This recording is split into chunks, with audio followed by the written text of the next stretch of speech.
नमस्कार, आपण पाहत आहात सांगोलीची रणरागिणी न्यूज, आवाज जनतेचा। शेतकरी कामगार पक्षाच्या मेळाव्याबाबत तुम्ही जनतेला, इथल्या महुद गटाच्या जनतेला तुम्ही काय आवाहन करता? महुद गटाला असं आवाहन करीन की सत्ता, पैसा याच्यापेक्षा उमेदवार, लायक उमेदवार कसा निवडून द्यायला पाहिजे जनतेनं, आणि लायक उमेदवार हा जनतेच्या हितासाठी कसं काम करेल याचं पटवणूक देण्यासाठी आजचा हा मेळावा आयोजित होतो।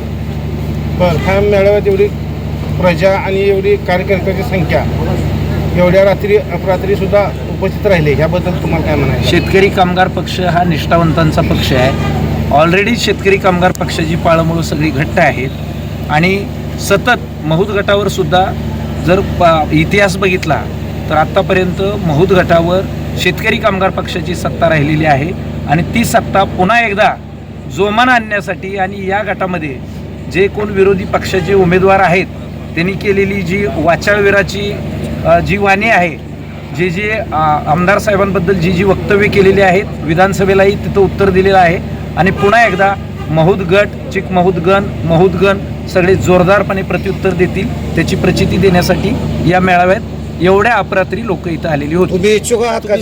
मी निश्चित इच्छुक आहे, परंतु मलाच दिलं पाहिजे अशातला काही भाग नाही, कारण आमच्या हा केडर बेस पक्ष आहे, याच्यामध्ये कार्यकर्त्यांना विचारात घेतलं जातं, फादर बॉडीला इथल्या विचारात घेतलं जातं आणि शेतकरी कामगार पक्षाचे सगळे मिळून एका जागेला येऊन ज्याला पण तिकीट देतील त्यांचा आम्ही जोरदारपणे प्रचार करणार आहोत। धन्यवाद।